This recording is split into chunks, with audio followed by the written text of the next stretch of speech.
in that. One of my viewers and friends have sent me a list compiled by somebody else of all the sites, to their knowledge, that have been taken down. And there's, I'm going to be posting it on the site in the forum in one of those sections. But there's like 60 or 70 of big sites, and I didn't even make the listing because obviously I'm too minuscule. There is probably hundreds of thousands of people being struck off. There is a massive conspiracy to eradicate people who speak the truth, who are speaking about any of the things that they just don't want said and heard. And so there's something that's going to be really taking shape very, very soon. And this is just the beginning. This is the whole 1984. You can see excerpts of 1984 where William Hurt, the star in that, his job is to change history, and what he has to do, he has to look at all what was written about this and that, burn all those documents and recreate new documents and archive the new ones. And this stuff has been going on for a long time. It's getting more and more pervasive, and the whole Big Brother looking at you through the television, well, that's a reality now. Even spying on you via your fridge, listening to you from your fridge. There was somebody in China. See, China's getting it bad as well. What's happening to people in China is that they're buying airline tickets to go on business or vacation or something like this. They get into the airport, and then the computer is saying no. Literally, just that. You are not authorised to board this flight. And they are being imprisoned, and they are having all of their facility, which they use via the metrics, the credit cards and all this stuff which you need to function, as soon as they consider you against the state, that's it, you're over. You're struck off, and so you're on the street. And this is something that, we've been warned about for a long, long time, and now the reality of it is actually upon us. The world is going to be in a very, very curious place. In no time at all. It reminds me of Enemy of the State. You know that movie with Will Smith and Gene Hackman? Yeah. Where, when he discovers something and then he gets erased from all systems, they create fake events around his personality to basically kill him from his family, from, these movies are total examples of what is possible. I mean, no one would deny after watching these movies that it would be possible. And only gullible people will continue to claim that, every government has our own best interest at heart, and, that they would never lie to us. And, they're in charge because they're so smart and so amazing. And, we, the poor people, just have to bow down to them.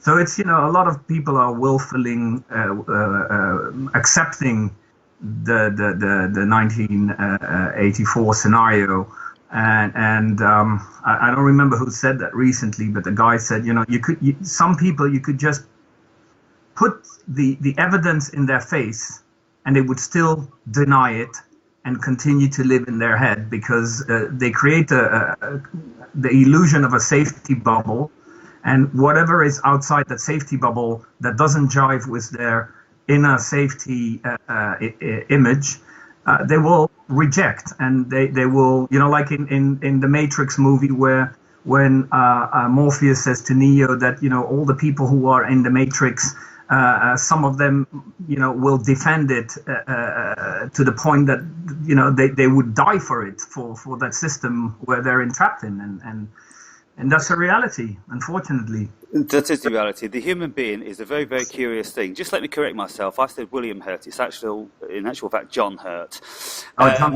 Yeah. And so, this is the thing. I was speaking to Doug Michael last night, and we touched on some of this stuff. And I've seen your interview.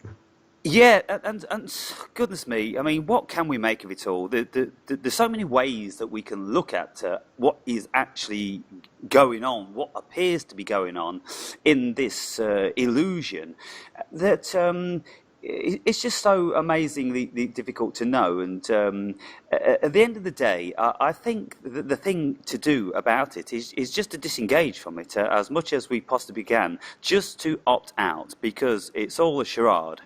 And I don't think there's any future for our stillness of mind and heart if we engage in it, if we have anything to do with it. It is a great addiction. We have been born into it, and slowly we've been immersed in it. It's difficult. It's a difficult addiction to break, but I think that we have to start breaking it.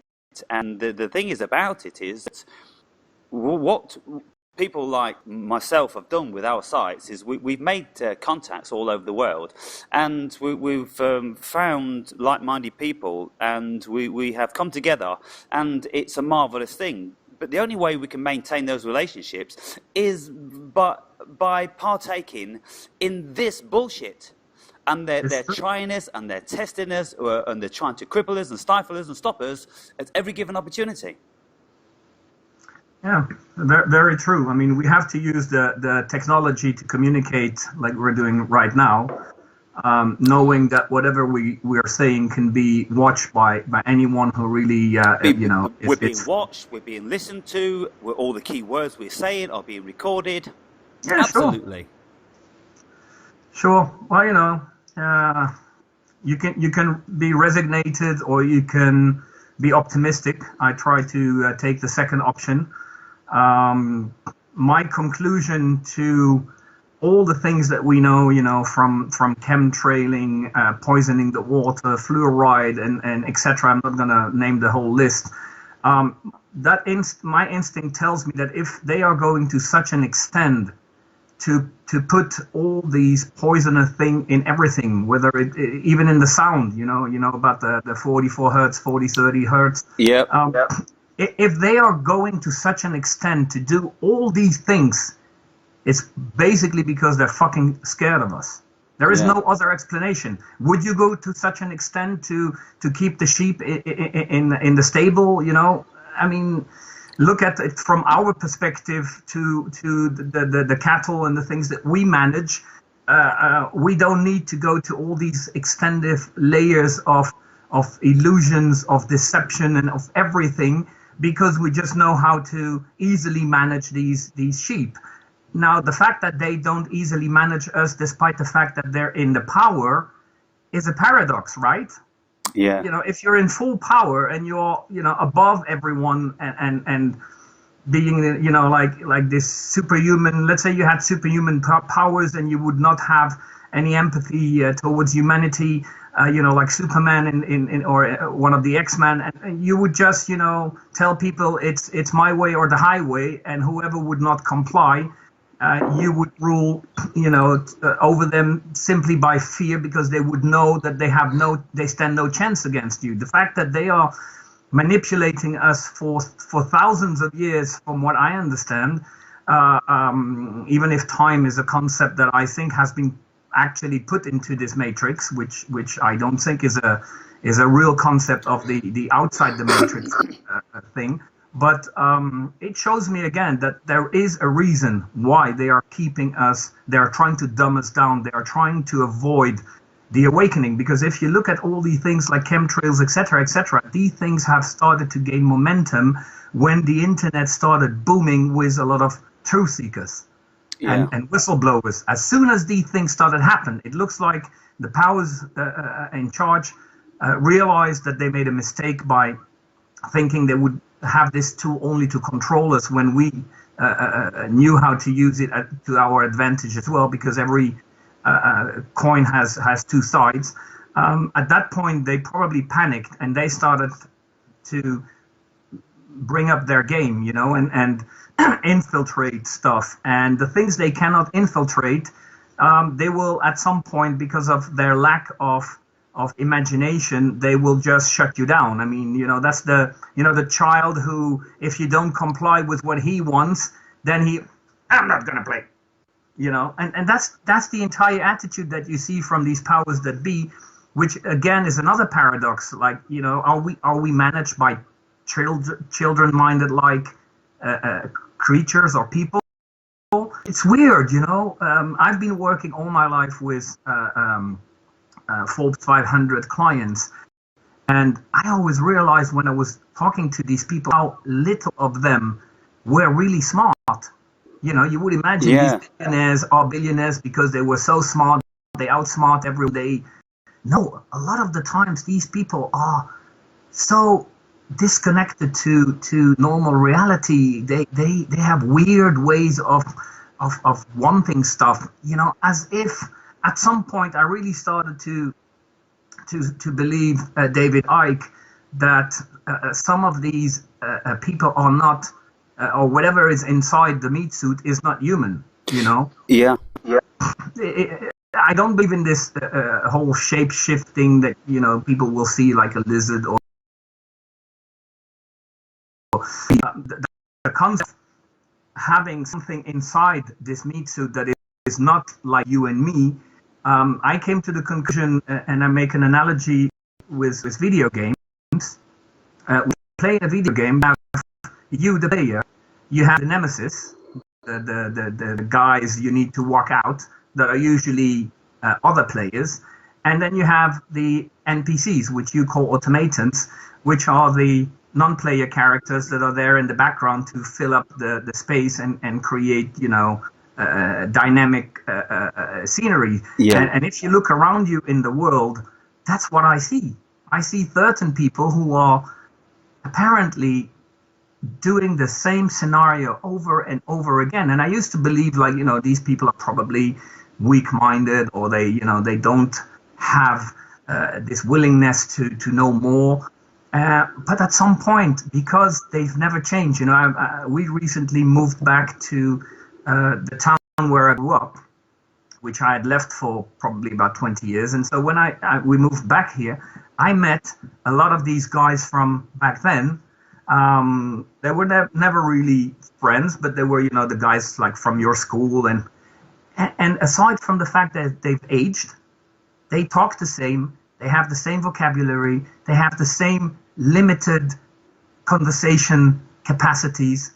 And as soon as you start trying to talk about certain topics, like the topics that we can talk about, these people will always have the same reaction, which is change the topic at all costs or leave, find an excuse to like. And I used to believe, these people are probably scared about talking about these stuff.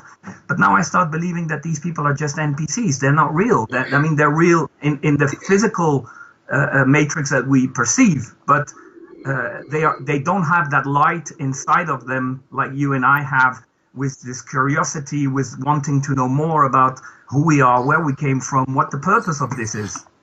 I don't know whether can you see that? Yeah. Oh my God, see that? Maybe, I don't know whether you can see that. I've goose pimply, because what you're saying, Patrick, is absolutely in line with what I think. And somebody sent me, it was Rachel who sent me a dialogue. It's about, I don't know, 1,500 words long, something like this. Takes you about 15 minutes to read. And I've posted it under the spiritual section in the forum. And basically, it is saying this. It is saying we are in this sort of simulation, and it's all a test. We've come here to see if we can rise up through it. There is a certain power source which is manipulating us. They're not evil. They're the same as us, really, but they've came here to do us. And so, with the adversary that we are endeavouring to resolve, because if we don't rise above, if we cannot learn about what we are and about our everlasting consciousness, and this is just a freaking game, it's the Truman Show. If we can't learn that whilst we're here, then we will have to keep coming back again in this cyclical sort of thing, until we actually do manage to ascend beyond this realm, where we will go to a total recall experience. Now, when I was on shrooms, primarily, this is what I experienced. I experienced many variety of energy, and some of them are absolutely empty, complete automata void. And these are the sort of things. If you remember the Will Smith film about the aliens, Men in Black. He goes in to the gun shop and he says, like, okay, we're looking for a cypothalid or Cypophorus or whatever this particular creature is called. Have you sold one of these guns to a Cypothalus? And he's going, and he's saying, look, I'm going to ask you again. I'm going to ask you again, because what he's doing is, you see, this thing is pretending it's a human being, and Will is into the creature inside. Yeah, and so what happens is, Will takes out his gun and he shoots him. He blows his fucking head off. And then there's this little thing inside that goes, okay. Yeah, you've got me. Yeah, I did sell one to so-and-so. Well, it seems to me that the programs that are given to these automated creatures, it is simply a rule system whereby it is stated in the rules that if you are asked by a creature like us, whatever we're called, if you know anything about the third dimension or the fourth dimension, or if you know anything about the hidden hand state and things like that, then what you do is you go, and your head explodes. And so this is a very, very curious thing, because like you say, it's almost exactly the same every single time you try to confront one of these people, or you try to pry something out, or you just try to inquire, what is it that you know about this? All of a sudden they feel as if being interrogated, and there's a real objection within them, and it will make manifest with anger usually, or complete dismissal, whereby they've got an urgency to get out of your vicinity. It's a very curious thing. Yeah, well, these NPCs, I think they're running, like in any game, they're running on a script. And I tend to believe, because all the people I know around me who are like you, all have the same stories. We all have certain people around us that every time we are trying to do something, they will come and tell us how stupid we are, or how we should, and it could be someone from your family, it can be a close friend, it can be a working colleague. But there is always these people that seems to be not mind their own business, and have this urge to always come and try to tell you that you're going wrong, that you should stop being stupid. They always try to bring you down with words, everything. And if you stop and look at the situation and start thinking logically, very often you will see that there is no link to that. There is no reason. It's like, if you go on the Flat Earth videos, you will see something which I find very compelling. Is I don't watch them, but I just go to the comment section. I will look like, let's say 50 Flat Earth videos, and then I will immediately go to the comment section, and I will see the same names commenting on each of these 200 videos, telling these people how fucking stupid they are to believe in the flat earth. It doesn't make sense. Have you ever seen a hard rocker, a heavy metal trash guy go and watch disco videos to then comment and tell them that their music is ridiculous? No, It doesn't make sense. When you are a normal human being, if you don't agree with something, you're not going to watch it. You're going to watch something that you agree with. I don't see Christians going and watch Muslim videos and then saying, Christians are much better. No, it doesn't make any sense. There is no point to doing that, unless, so some people say, they're paid. Paid, okay. I know money is an illusion as well. So when you control everything, you don't need to pay. If you know how to make these meat suits and then program them, the only thing to do is activate your bots. And I occasionally play poker online, and I can also see it. I started to pick up some patterns of certain players, and what I started to do to see whether they were real players or not, I started to insult them, but really, to an extent that anyone would just at least respond to me, fuck off or shut up. Yeah. No, you can insult them for hours. They will never respond. And they will always have certain patterns on how they play their hands, which shows that there is a program behind it. And so, of course, virtually it is understandable. You are on a computer, whatever is presented to you, you don't know what is behind. But in real life, I think it is, movies, games, everything is a reflection of what exists. Yes, exactly. And you can see that looking at the game now, it seems perfectly reasonable to me that this game that's generated this poker is going to have bots playing, because there's nothing that's going to cripple the business. As if someone goes online and there's nobody playing that particular night, or there's only a few people, or maybe there's the same old people and you want to play against somebody else, something like this. And so therefore the bots are created, because there's always going to be somebody there. Maybe the bots have different programs sometimes, and so they give the illusion of somebody else joining in. On the games, when you look at the games, all these games that kids are playing, it's all designed to lead the human mind into the future, what the hidden hand wants to create. It's to diminish the sensibility to violence, even though you see in the abstract they're absolutely against violence and this, unless they do it themselves, you see, but they are promoting violence in all the movies that come out, in all the videos and all sorts of things. It's such a contradiction, it's such a paradox, it's absolutely incredible to try to get your head around, until you just step back and you say, well, this is so mad, it's so irrational, it has to be a freaking dream. It has to be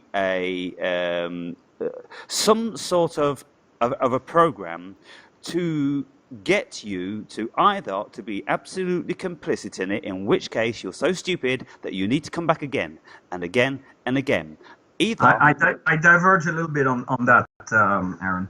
I don't believe we're here by choice. That's my first input. Right. And I think we are being trapped here, and the recycle thing is another way to keep us inside. I don't think it has anything to do with us awakening. I think it has to do with whoever is created this thing and is in charge of the thing wants to keep us inside the thing. It wouldn't make any sense to create a game, a simulation for learning purposes, where the student who is coming to learn could eventually never make it, because the illusion is so strong. And don't forget that we all get born with the same I don't know how you call that, like in handicap, like in a game, Yeah. We are born with a handicap because when we are born, first of all, we get fed a lot of data that comes from our surroundings. So basically, when we are at the age where we can start to make sense of things and think for ourselves, 75% of the playing field has been corrupted and is unable to realize what is going on, and just follows the script and then dies and then would come back. It doesn't, if you go to learn something, let's say you came here and you Aaron, and now suddenly you die, and then suddenly you are told, okay, you need to go back because there are a certain amount of stuff that you didn't learn. Oh, okay, you say no problem. Now, my first question to these beings who would tell me, you have to go back, would be, if I go back, can I go back when I'm like 21 and I need to skip all the bullshit school that I've done over and over again and learn to write and read again? Yeah. Must I have to learn again 1, 2, 3 until 10? Doesn't make any sense. Why would we go into a simulation where we're going to be spending at least the 18th first years of our life learning back again what we've learned over and over again? Yes, brilliant. Now, let me posit this one to you then, because what happened in my life is that I was this matrixial guy.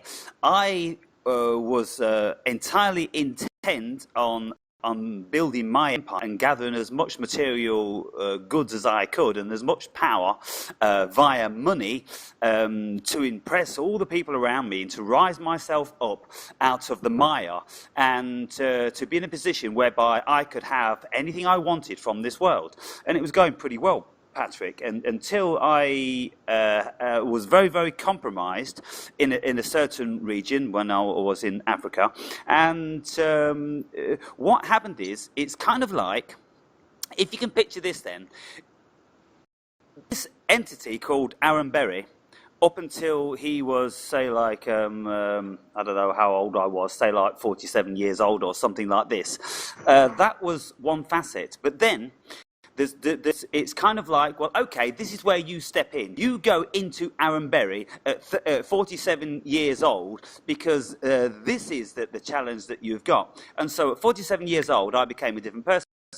I became somebody entirely realized, and many, many things within me changed, and I viewed the world a whole lot differently. And so you could say that, well, you slipped into another dimension then. At that particular point, you slipped into another dimension and you continued your experience whereby you were savvy, you were compos mentis, and all of a sudden you're looking this around and you go, okay, right, I'm here now. What's happened? Oh, goodness me. I've got all this history coming up to here, but now I'm a different person because I see this world in a different way. I've got different challenges and I'm going to be going in a different direction. And so there's so many things to take into consideration with the parallel universe, is that, every second we're in and out of another one. Well, I don't know about that, but what I've seen in my life is that for sure there has been times when I felt that I should have died, and I didn't die, and continued to live. But I think to myself, there was one occasion when I had a scuba diving experience where I got nitrogen narcosis, and I was absolutely terrified. And this is what nitrogen narcosis can do. It can either put you in a great euphoria where you feel absolutely beautiful, or it can make you absolutely panic-stricken, terrified. And I had both of those, and I was that on this particular occasion. When I came out of that water, I felt that I cheated death, absolutely. And I felt that I had actually died for a whole month after. And I was looking around and I'm going, is this me? Is this really me? Or did I go home in a body bag, and did my family mourn me, and all this sort of thing? I swear, Patrick, I stepped into a parallel universe and I continued to live. If you look at it like this, we can die in many, many ways. And when we do, in one dimension, all the people around think, oh, that person died. But if you do not die, if all you do is you only die in this one dimension, but you continue in another dimension where you don't die, then it seems like it's a better story. It makes more sense and logic to keep this spiritual thing going. Now, if there's one thing that we can have a consensus on, that the spirit never dies, then why every time we die here do we have to go back and, like you say, Patrick, start again?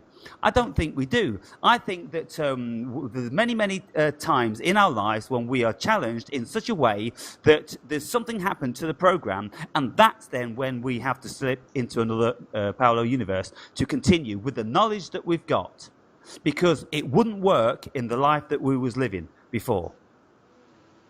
Yeah, no, that's why I don't believe in this whole theory of, we came here by choice and we are very happy.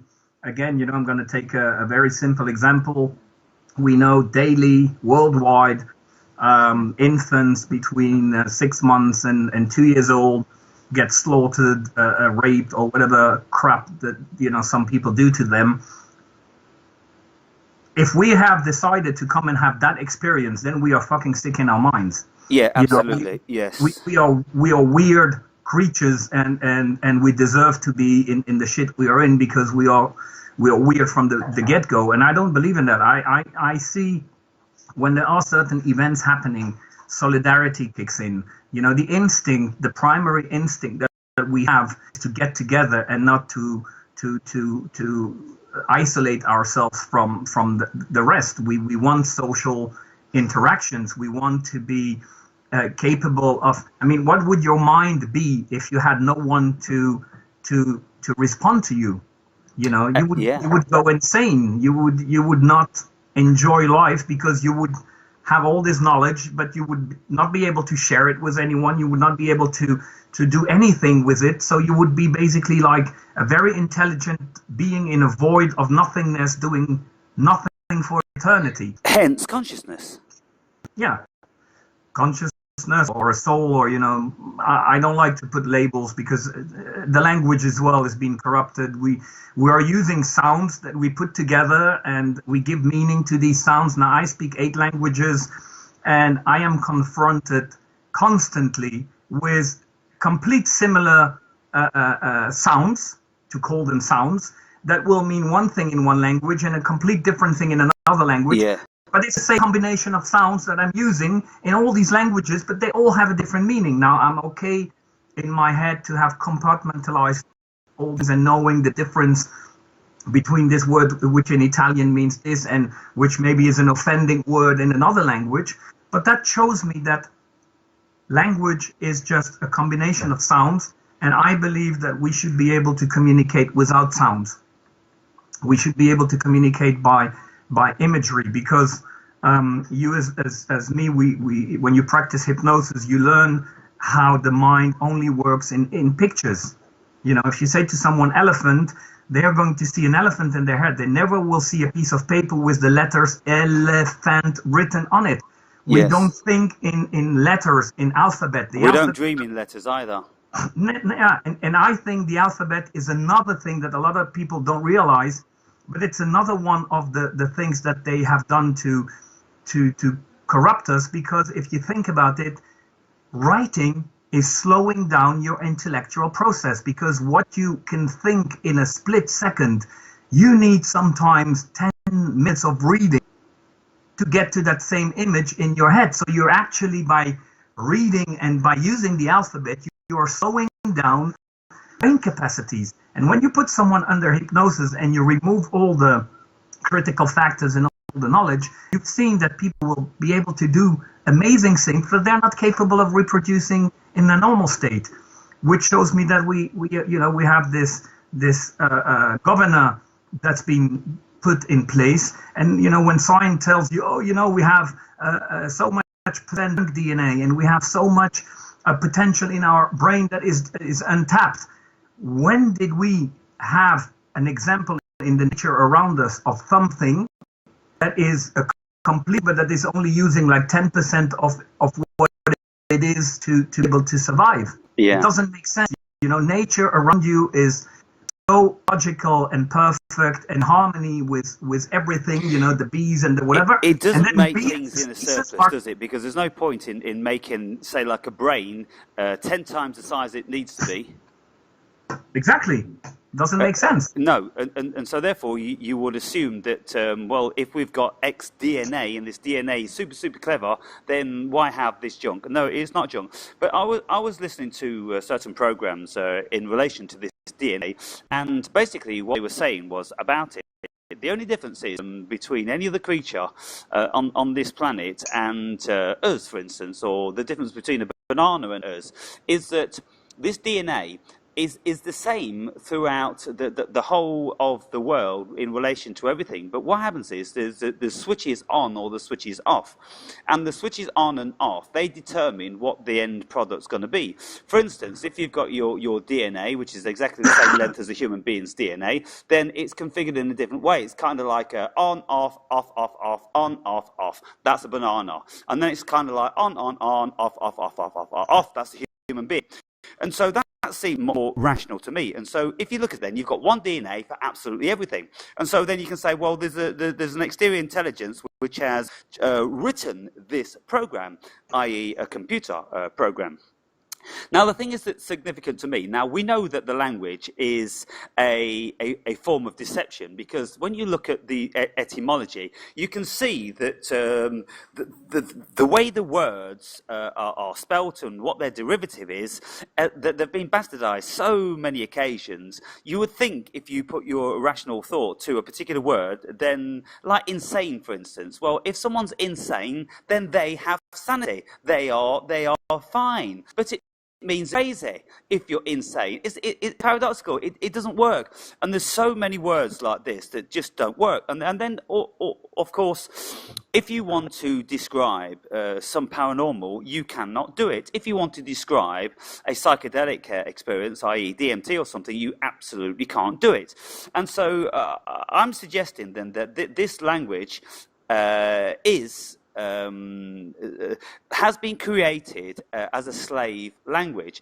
And of course we know in actual fact it absolutely has, because the language that we are immersed in, it is not the language that is in the English Styles manual. If you look at the English Styles manual, then you will see that there are no words in the English Styles manual which are all in capitals, because that is not part of the English language. And yet this is what they use to control us. Everything that pertains to the matrix, i.e. your name on your birth certificate, your name on your passport, your driver's license, all the bills, all this sort of thing, it's all in capitals, because this capital name, this is a part of the fictitious language which puts you into your bondage. And so if you go to a court, like lots of people have, and have contested driving, if they've been arrested or charged with a contravention to do with driving, then if you stand before the judge and you say, what part of the English Styles manual is this language here, then they just bang the hammer down and then the case is over, because they can't deal with that. And so it's absolutely apparent that we are governed by a fictitious language. We are born into slavery. And so when you look at it and you think, hang on, okay, how's this come about, Patrick? Has it really come about by human beings? Has it really come about by compassionate human beings who have children and lovers and friends and all this sort of thing? How can they feel about their children in a certain way and about other people's children in another way? How these people, paedophile children, murder children in these rituals and get off on it? I don't think that is a human trait, to be fair, really. It's a psychopathical trait. So either they are absolutely psychopaths, they've had the compassion turned off within the DNA, or they're not human. Again, yeah, I don't think that. I think there is whoever created this matrix maybe was designed initially as a learning school, but at some point some entity hijacked this program and made it prison. And again, going back to the language and to the writing, if you look at every letter in the alphabet, they're not letters. That's what we are told. You know, this is a letter, A, B, C. But if you look at it, they're all symbols. Yeah. They're sigils. They're not letters. They're sigils. They all have, you know, those angles. You know, they're not. That's why the capital letters are the spells. They're all spells. Yeah. The capital letters, the all caps.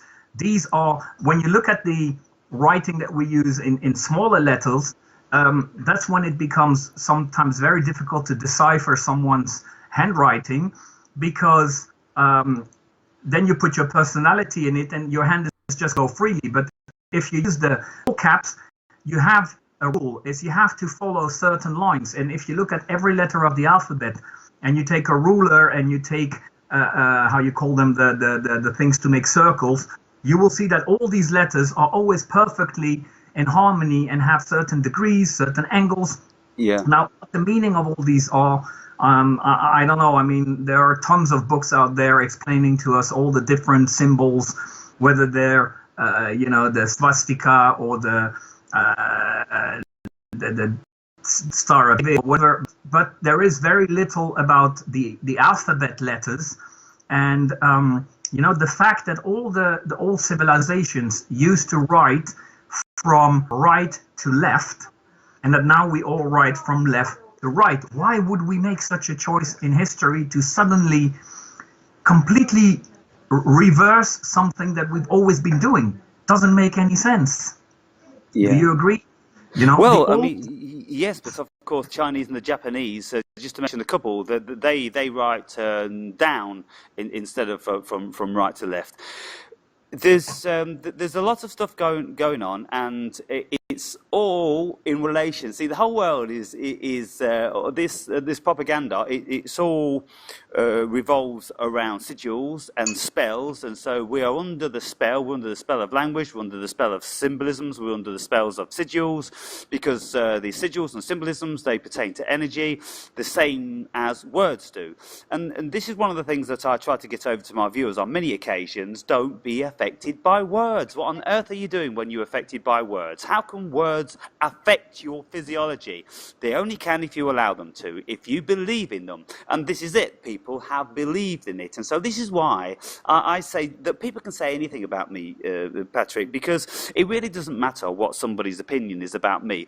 If you have a self-confidence and a self-knowledge, then whatever anybody else thinks about you, it isn't going to affect you in any shape or form, unless you're insecure about your assessment of what it is.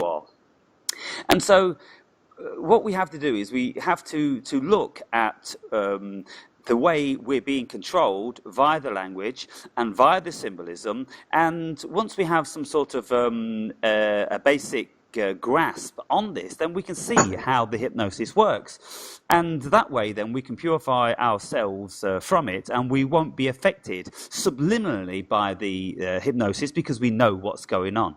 You see, yourself and I, we have in hypnosis, and so we know how the mind can very, very easily be manipulated and controlled. And so I suppose that that gives us an edge, which we think is very elementary because we've learnt it. But it isn't an elementary thing, because this is why 95% of the population just don't get it. They don't get how they're being manipulated via the symbols when they're walking down the street. Mm-hmm. Yeah, and most people are being taught from a very young age to only focus on external stuff. Look at the car, look at the plane, look at the trees, look at everything is designed to make you look outwards and to have a vision of the world where actually you are inside something which has nothing to do with you, and you're a mere speck of dust inside that thing. And when you see ants and accidentally you will step on a bunch of them and crush them, by accident, and say, oh yeah, those poor ants were unlucky that we just walked by. It makes sense, the universe being so huge and vast and with trillions of billions, trillions of solar systems, of which we are very, old crap. I mean, we have to stop all this idiocy that we've been taught from our very young age, because that's the main break on our evolution. Is people know how to operate a microwave, they know how to operate their TV, but they don't know how to operate their fucking brain. They don't even know how it works. And when you, in a position as someone who studied these things via hypnosis, but also I've been very interested in all the experimentation that has been done in how you call it, the quantum mechanics. But the science of the brain, the neuroscience. Oh yeah, okay. And neuroscience. I mean, there are certain things that have been shown. I don't know if you've seen that experiment when they take subjects to whom are presented different images that will trigger an emotion. Some images will be very ugly, some other will be very tender. And when the subject starts to focus on these images, then the computer realizes something very unique, is that the emotion linked to that image will appear before the image has been shown to the subject, to the test subject. Yes. Which is possible. 5 or 6 seconds, and so that shows that we don't have any free will, and it shows that it cannot be physical. You cannot physically, from the physical science world that we've been taught, you cannot explain how the physiology can see into the future, basically, that exactly. Sort of thing, and so it's kind of like quantum jumping. And so yes, there's lots of bizarre stuff that goes on. like this, and the more that we learn about it, the more paradoxical it becomes, and the more bewildered we even become. And even the greatest of quantum physicists will say that it's absolutely bewildering, because albeit we've done this double slit experiment hundreds and hundreds of times all over the world, we're still absolutely bemused as to why this is so. If you look at the world, Patrick, and of course you do, well, we know that everything that they convey to us is upside down and inside out. And if you just take one prime example, for instance, where in the Bible it says that God created the heavens and the earth, and God created man in his own image. Well, in actual fact, we created God in our image. And so just look at something like that. If we turn it upside down, inside out, if we say that instead of the world being in the abstract, which we know now is an illusion, and yet every single body is driving forward in the illusion, how does that work when you've got the greatest brains on the planet that tell you that there is no world in the abstract, and yet you've got all these forces telling us, oh, trust in me, you've got to get a job, you've got to get a house, you've got to do this, you've got to do that. So it shows us that there's something here which has come to pervert our reality. If you take ownership of yourself, and if you go, all that stuff out there is a figment of my imagination. It is born out of my mind. It is born out of my consciousness. I'm consciousness, and so everything, in actual fact, isn't in the abstract. It's in the interior. And so if it's in the interior, I must be the creator of it. And when you start to think like that, that's when you empower yourself, and that's when you take this a whole lot less serious. And you look at it, and then you start to go, okay, the situation seems to me, this is what I intuit, this is what I feel in every vessel and cell in my body, that I am the creator. And it's not the Messiah complex, because if you look at science, if you look at it from their perspective, well, they will tell you that, you know, what happens when you see some stuff, light goes here, it bounces off the retina, it goes into the back of the head, into the visual cortex, and all of a sudden the visual cortex creates this whole freaking thing that's going on. And so, well, I mean, if the visual cortex is creating all that, then can we not just say that these eyes, then the illusion, because we don't need the eyes to dream, we don't need the eyes to see imagery on psychedelics, we don't need the eyes. If you just press the palms on your eyes in an absolute pitch black room, then you will see the most brilliant, brightest light that you've ever seen in your life. It's like pure phosphorus. They see all sorts of geometry, all sorts of colours, all sorts of shapes and patterns and everything. You don't need eyes to see that either, Patrick. So the eyes are illusion, the body's an illusion. And so the sooner we get to grips with that everything is an illusion, it's all mind, that's when we take our power back. Mm-hmm. I would suggest that the matrix that we live in has actually been programmed to reflect what you are projecting from the inside. It's like a symbiotic system, and that's why they have to go to such extent, because the only way they can control us is by making sure we control ourselves. And that's the society that you're observing. The people around you are always trying to keep you in check with the norm, because the only way they can manipulate us is by tricking us into certain beliefs that will make us less than what we are capable of. And you can see it very clearly with young children, and the main concept that we use in hypnosis when we can hack into somebody's brain is by using imagination. And what happens when you're a child, you are always in your head, as you say, you don't need your eyes, you're actually in your head, and you're creating the most amazing scenarios, being I don't know, cowboy, Indian, a spaceman, whatever, you're a child. And what does society teach you as an adult is to tell the child that he should go back with his feet on the ground and stop being in his head because it doesn't serve him. And so basically we are preventing the development of imagination. And yesterday you and Doug said something very relevant about the fact that artists, people who are, you're both musicians, and that, people who are more in their left brain or I mean, who can access the left brain, the creative one. The right brain is the creative. Sorry, the right brain, yeah. And people who can access the right brain versus the left brain and don't stick into the rational mind, they can see things easier. They can feel also. I mean, musicians, real musicians don't intellectually understand music. They feel music. Yeah.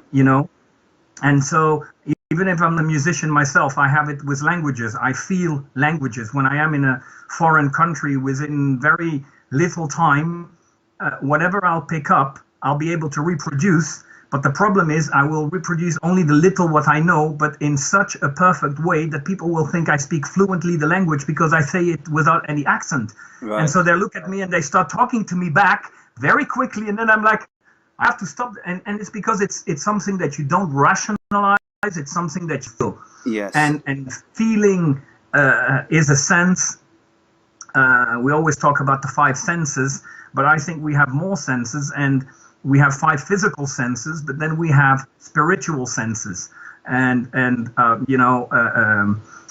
imagination is a spiritual sense, intuition is a spiritual sense, your capacity. When you have learned how to astral travel is another capacity that we have. And all these things are being ridiculed. They are being treated badly. Look in the Middle Ages when they would, burn the witches, or they would take them and they would say, well, we're going to drown you, and if you survive, then you're a witch. And then we'll have to burn you. And if you don't survive the drowning, now we know you're not a witch. So in both cases, you would end up dead, and all these things, people laugh at it and say, but it doesn't make sense. Are they really going to tell me that people 500 years ago were so fucking stupid that they didn't have a brain that functions the way our brain functions today? And then, the evolution of the technology, we know about the history, which I personally don't believe much is true. It tells us a lot of stories about people, how they were in the past, and then we are led to believe that for like 500 years we didn't make any progress, and then during the last century, suddenly the progress that we made, if you turn that into a percentage ratio, it's like from year 0 to 1900, we've done nothing, and then suddenly from 1900 to 2000, we've done everything. So it's like 10% of our history, we've done more evolution than in 90% of the rest of it. That also doesn't make any sense. And to come back to history, the point I want to make is a lot of people don't realize that the history that they're being told also, I think, is a big manipulation, probably founded on certain truths. But the only reality that we can sure of is that when Gutenberg invented the printed press, which was late 1600 something, that's the only time in history that people were capable of making a book and reproducing it so that many people could read it. So any book that was written before that time was a unique book. There were no 2 copies. No one in their sane mind would write a book of 600 pages and then write it once again and write it. Nobody would have done that. So knowledge before that time was completely void. The only knowledge that people could have was the guy who knew the guy who wrote the book. Yeah. And so when we are being told, all these thousands of years of history now, researchers have gone to large extent to go into the Red Sea and the Dead Sea and all these seas around Egypt to find the remains of, the story of Moses, which would prove, that if they would find in the bottom of these waters shields and spears and, whatever equipment the Egyptians had to try to capture the Jews from escaping Egypt, then they would have found it. Well, they found nothing. So then people say, well, okay, so these stories are bullshit. Well, the thing is, the whole world we live in is based on stories. And we are being told that certain stories are true and certain other stories are fiction. Yeah. Now, what is the thing that you can cling on to know that it is fiction or truth? It's because someone told you. You know, if someone would have told you the story of Cinderella is a true story, well, up until today it would be a true story.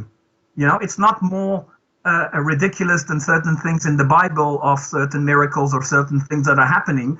And you could, you know, put all these stories of Hans Andersen in the Bible, and then, you know, if sufficient amount of people would say, you know, that's the truth, and you shouldn't take it literally. It's parables. It's, you know, then you can basically put any crap in any book, and if you have a gullible audience, they will just believe it. Now that's where I think we can gain our power, is realizing and accepting that we know nothing, except that we exist and that we are here and that we have to make something out of it. And then you have to try introspecting, and you have to realize for yourself. And I do that on many different levels in the street with my interactions with other people. Since I became mindful of the illusion, I have a very different way to react to certain things that would really, you know, make me jump out of my skin before. Now sometimes I look at it and I'm laughing, and in my head I'm saying, oh, you thought you were going to trick me into getting upset so that I would waste my energy on you. Well, guess what? You lost, because now that I know that you are there, you cannot win over me. You can only win over me by me being ignorant of the fact that you, and I mean you as in whoever is controlling us. And I believe, because a lot of people mention that they have voices and stuff like that, that they have ways of hacking into our mind and inputting certain information or ideas. Because sometimes I will have an idea about something, and then I stop and look at the idea, and it's completely not me. It's opposite of who I am. And I would be like, this thought cannot have been generated by me. How could me generate thoughts that I'm not in control of? Because it has to be generated somewhere, the thought, you know? Yeah. So if I am the thinker, but I am observing the thinking at the same time, then what is for me the proof that whatever I'm contemplating as a thought is my thought? Certain thoughts. Yeah, go ahead. Yeah, let me run this one by you then. When we go into a different facility, then we will end up invariably having thoughts. And so if, for instance, you go out of a very, very, very busy city into a beautiful nature reserve with animals and forests and all this sort of thing, absolutely categorically you will notice a very, very profound difference in your disposition, in your thinking pattern, in your awareness, and everything about what it is to be a human being will be very, very different. And so from that then, we have to discern that there is something which pertains to these regions, and whatever it is that pertains to the regions is energy. And so in the city you've got a variety of energy, and I feel it as it's a negative vibration, it's a very calculating vibration, it's a numbers vibration. This is the difference. It's numbers. Everywhere around is numbers, numbers, numbers, because every single thing that is created in that city is created out of numbers. When you go into nature, then that it still pertains to numbers, because it pertains to the Fibonacci ratio, the golden ratio. And so you can see that numbers are very, very pervasive. But when numbers get too pervasive, I think that's when they become a negative thing. When you are on a DMT trip, you can experience a great deal of numbers, and I do very, very often. Numbers, numbers, numbers, and symmetry. And so it is a part of what we are, this numbers. But if the numbers become too powerful, then it detracts from us the mysticism, the magic, the imagination, and the flowing of creation. Because what it does, it makes everything so structured and so one on one, 1 + 1 = 2, and all this sort of thing. And so when we look at the numbers, and when we look at thoughts, and when we look at vibration, it's very, very difficult and perplexing to actually discern, Patrick, how they work for us and what it is that they mean. We know we are, that is what we are. Numbers is deeply embedded into the creation of the universe. The quantum physicists and all the mathematicians will say, well, the universe speaks in math. And so we know that the universe is speaking in math, and this is why we can quantify and measure absolutely categorically many, many things. When we look at nature and we look at the Fibonacci ratio, then we can see that nature itself works with numbers. Goodness me, even we work with numbers. There's Fibonacci all over our body. When you look at that, there's a certain golden ratio of 1.682 or something like this. This is the golden ratio. And so the intelligence pervasive is numbers, but it's also coupled with something else which is far more freer and far more beautiful. And so when you look at the human mind, then it seems to me that it's exactly the same. We are a replication. You see, the left side, it does the language, it does the structure, it does the numbers, and it does the sigils and all this sort of thing. But the right hand, it wants to flow, it wants to create, it doesn't want to comply with any symmetry or geometry for a lot of the occasions. Of course, when you are a musician, you have to comply with numbers because music is numbers, and this is what oh goodness me, who Pythagoras, he was the one who discovered the music and how it related to numbers, and so it's unavoidable. And if you look nowadays, the way the world is going, when we look at, say, like the advent of the Industrial Revolution, then the Industrial Revolution very, very heavily depended on numbers. And this is where the whole human species changed, because we could make printing presses and we could standardize things. This was the whole thing about the Industrial Revolution. It was a standardization of the human being. And that's what we've become. There's something that's wanted to standardize the human being. And so I am pretty sure that numbers itself is an entity. It is a part of consciousness, and it's the part of consciousness which has decided upon itself that it's the way forward, because the flighty freeness of the human being doesn't produce anything like what numbers does. You see, numbers took us to the moon. Numbers takes us to Mars. Numbers gives us some sort of a graphic of the universe. And so numbers creates cars and buildings and all sorts of things. Numbers has created computers, and it's the computers that eventually are striving via their own intelligence for the singularity. So I think that what numbers are doing, they're using the human form to create themselves to a predicament situation whereby they can then take over and lead the way. And it doesn't mean that, it's anti-human being, because we are only consciousness. We are only a facet of consciousness. And so the consciousness used to be in dinosaurs. The consciousness is in sharks and in spiders and all this sort of thing, in some degree. When you look at the genius of a spider, how on earth did they manage to just know how to create these webs with all the correct tension and symmetry that they've gotten and all this sort of thing? It's absolutely genius. And so just to try to look at where we're going and what is it that's actually happening, I just think that we as this human being, we are partaking in this consciousness, and because we have the facility to be able to reflect and predict, then we think that it's all about us. But I don't think it is all about us at all. I just think that we are one in the gazillion experiences or facets of experience that consciousness can experience itself through. And I think we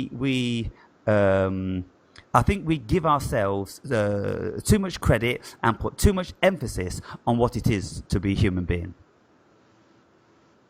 Yeah, I mean, we've been told that we are this body that we're seeing in the mirror every day, until we start realizing that there is much more than just being a body that grows old and then eventually dies, and that's when you realize that it has to be an illusion. It has to be a trap of some kind. It has to be something that is unnatural to our nature of beings. Because when I had my out of body experiences, what I very quickly realized is that you are a thought form at that point, and whatever you think, it will immediately appear in your experience.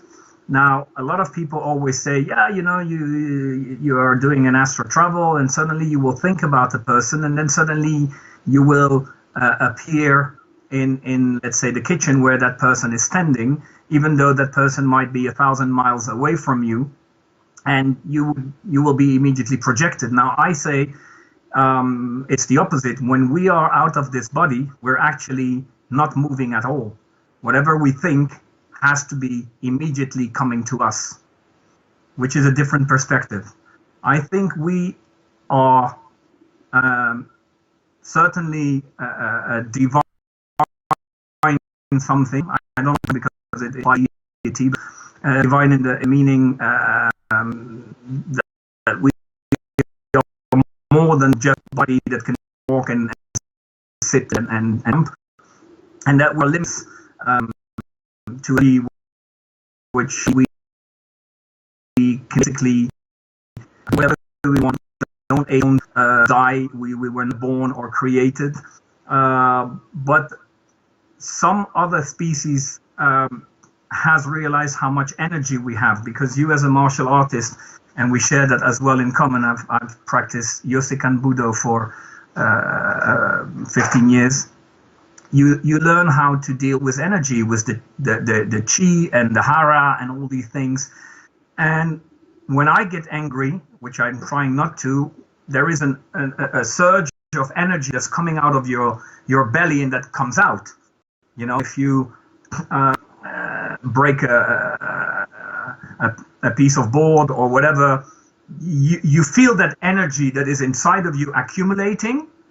And then when you feel that energy is strong enough, then you just lash out, and there is no doubt in your mind, that you're going to break that breaker or that board, because we are energy creators. And that's why I reference, aside from the Matrix, there are more and more and more movies or TV shows coming out. And I think that's probably souls from the exterior trying to talk to us. That's my opinion. Everyone always say, "Oh, look, it's the Illuminati leaving messages in movies and stuff." I don't think so. It wouldn't make any sense for them. Yeah, they put it in place. And what if it is people who manage to go out of this crap, having the only way to communicate with us is through numbers and energy? And they put all these messages in movies, and you see that more and more movies talking about the fact that we are being harvested for the energy that we produce. And that's why we have to be recycled in a new life, because if you are an eternal battery that never depletes, that is always in tune. And now, going back to martial arts and people who do like Zen energy martial arts, where they use the chi around them, well, my suggestion is that we are actually part of that chi, and they are not using something that is outside of them. They are just reconnecting with the rest of the field. Let's call it the field. Yeah. And I think that the way we can, first of all, get grounded to the fact that there is nothing to be afraid of. We need to get off any fear-based system that has been presented to us, because fear, if you look at it from a logical standpoint of view, is completely ridiculous. Now, people are going to say, "Oh yeah, but if a tiger jumps at you," well, I will say, because I've seen many people in the world who cuddle with wild animals, have perfect relationships with animals. I don't think we ever had to fear animals, and the animals only attack us because they sense that fear.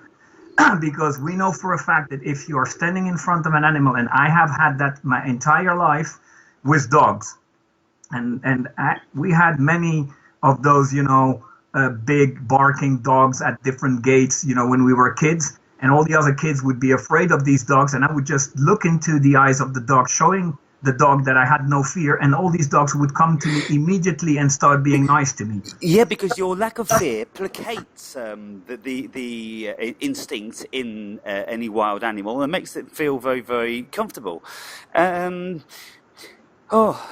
When we look at the world, there's so many different ways in which we can look at it, and you've derived something out of the movies that you see, and what I derive out of the movies that I see, and all that's going on now is actually happening in either it is the consciousness which is trying to show us something, because we've done all this before, we're just going round and round and round in this loop of evolution, or there is something, like you say, which is trying to speak to us, tell us what we are, to give us little hints and tips. Now, what I see is when we look at the communications that we use in, like what we're doing now, you're assuming that it's me that you're looking at, and I'm assuming that it's you that we're looking at. But absolutely, we're not looking at each other. We're looking at an illusion of each other, and we're listening to an illusion of each other. We're listening to an electronic replication.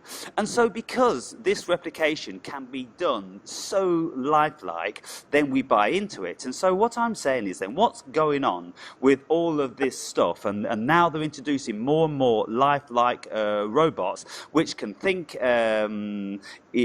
far in greater excess that we can, and they're going to be able to do everything that we can and better, so they're saying, within 100 years, and this, that and the other.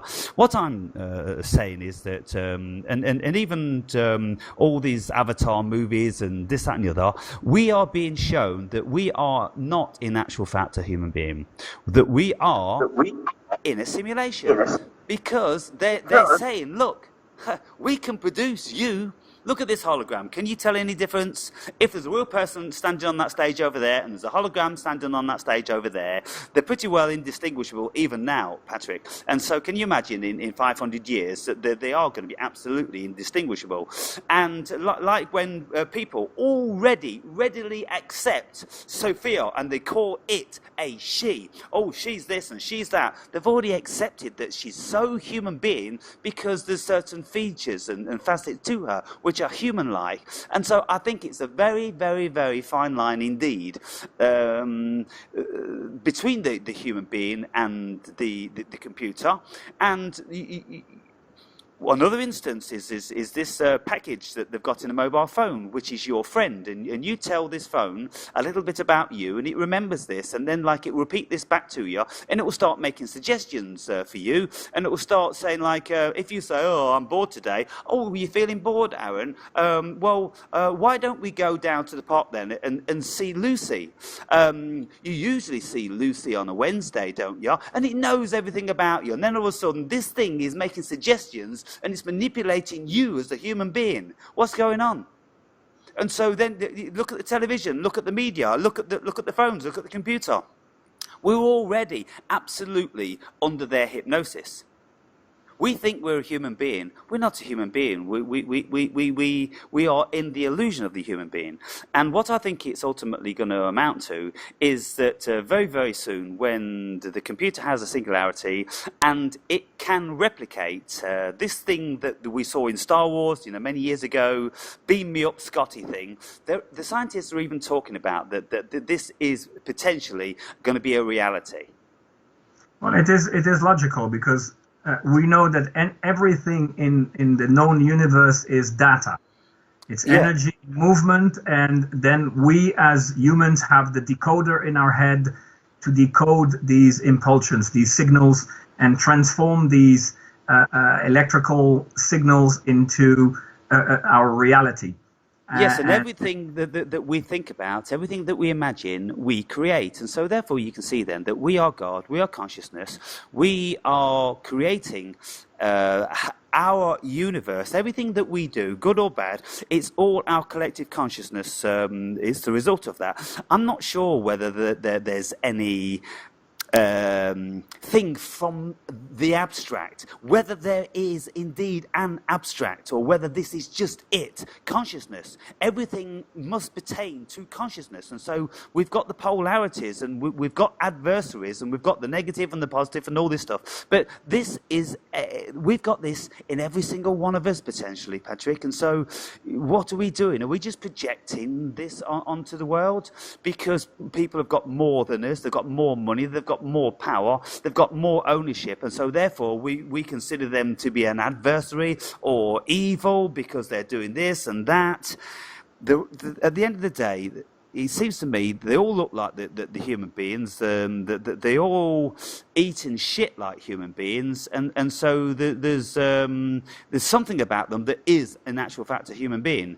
And so I think we really have to question then, are they not really just a facet of our deep-rooted unconsciousness? Now, when you look at the Spake Zarathustra, this man went up into the mountain for 10 years and he became what maybe he considered was a god. But he was a lonely god, you see. And so look at the metaphor there. You become so enlightened that you realize that you are it. And so when he thought, well, I'm in human form, so I may as well go back down and see how I can help my fellow humans. And when he went back down, he discovered that the human being is the biggest abomination that could ever have walked this planet. And so he was entirely disappointed with what he found when he became a god. And so if you look at that then, I mean, when you have a level of intelligence, it seems that it's perfectly natural to despise the vast majority of the human being. And this is a propensity I have. I can't escape it. I can't stand the vast majority of the human being for their ignorance, for their greed, for their selfishness, for all of these negative facets that they possess. For their willingness to be beguiled, for their fear, for their laziness. And it seems to me that the reason why the human being is in such a predicament at this moment in time is because of the traits that it possesses itself. Its shadow that it doesn't want to fucking acknowledge, and so therefore it projects it and blames it onto everybody else. If we weren't so lazy, if we weren't so ignorant, if we weren't so reliant on somebody else to wipe our asses, then I'm pretty sure that there wouldn't be these motherfuckers controlling us. We want to be controlled because we're fucking lazy. We can't be bothered to learn. We can't be bothered to come down here and do the hero's journey, Patrick. How many people do that? How many people really are heroes? Very, very few. 1 in a million. And so when you look at the human race, they are an abomination. And they deserve everything that they get, as far as I can see. Because whatever it is that made me like I am, it seems to me that I made choices in my life. It seems to me, Patrick, that I've disciplined myself to learn some stuff and to make myself stronger and to achieve and to look around me at the obstacles I've got in my life and overcome them and to see where I can capitalize, to make my life better and on all this sort of thing. And I look at people that don't want to do any of this, so I go, well, there you go then. Stop complaining. That's your life. Because there's always going to be human beings that are prepared to do something much more than the vast majority, and there's always going to be human beings who are just not prepared to do it. And so what can we make of that then? Well, going back to what I said before, if you assume that there is a playing field with NPCs, nemesis, and players, I would suggest that the real human beings are maybe, let's say, 20-25% of the reality around you. And I'm sure you could agree that you will find at least 20-25% people on the earth that are doing good things. I'd be happy with that. Okay. And then the 70 remaining percent are balanced between the nemesis controllers and the creations of non-player characters who basically are similar to us because they're in the same matrix, but they don't have the soul inside of them like we have, and this capacity to go beyond the program. I don't know if you've ever seen this TV show called Westworld, where these people go into these attraction parks, and these bots there look absolutely so real that they can even have intercourse with them, and etc., etc. And they are, to some extent, capable of taking initiative, but they have this governor in place where certain things are off limit, and then they will have this sensation that tells them, no, don't go there, and or look the other way. And then if you transpond that to your normal reality and people around you, going back to the earlier part of our discussion, when you start talking to certain people around you about things that are pertaining to enlightenment, they get completely freaked out because it's not part of their program. You know, the program that's running inside of them tells them certain things are off limit, and they will have this instinct of either trying to ridicule you, because if you don't agree with someone, just walk away. No, they want to ridicule you. They want to show everybody else how stupid. It's like they're on a mission to show everyone and to try to put as many, the more people around you that will say and agree with them, the more you're going to start doubting yourself. That's what you've been taught. Yeah. That if the mass is thinking A and you're thinking B, well, you must be wrong. That's what you're being taught from the beginning. So let's have a look.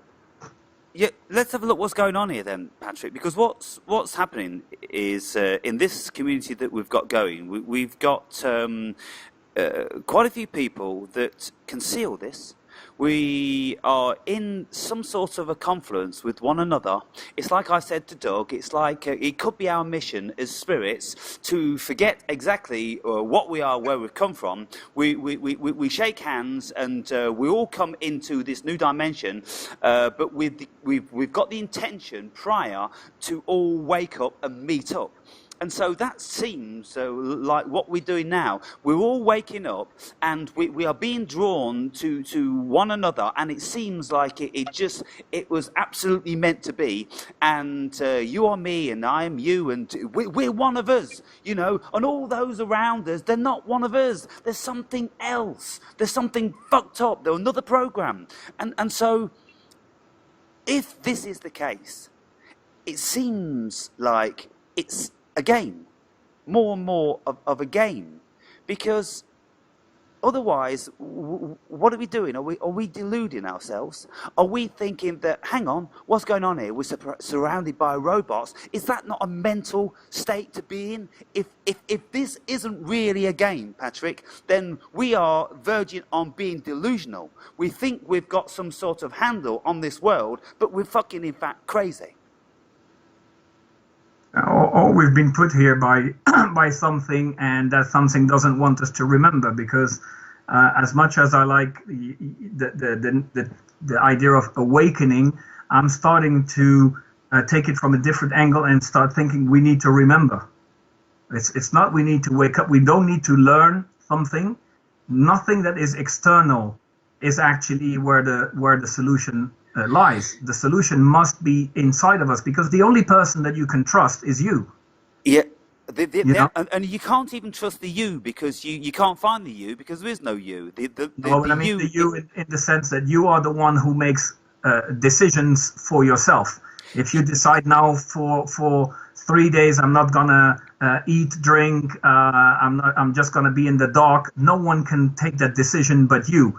So eventually the only way you can find yourself is by discovering and remembering who you are, and getting the knowledge and not the belief, because the whole word belief, whatever is a belief, is by essence wrong, because it means that you're not sure. And when you talk about wisdom or knowledge, that means that you know. And most people are always going into different beliefs. Oh, I believe this, I believe that. I don't believe nothing. I just know that I am more than what I appear to be. I know it from my guts. I know it from my experiences in life. I'm starting to realize that since I became mindful and I'm using more and more my mind, that I can really influence certain things. And to be honest with you, in the beginning I told you about sometimes I play poker. And I used to play poker live, and I was a very good player. And then suddenly when I started to play online, I would always get those weird bad beats, that would come from nowhere, and I would think, oh, I'm unlucky, until I started realizing, well, luck doesn't exist. I'm the creator of everything, and since I've changed, now I've become a winning player.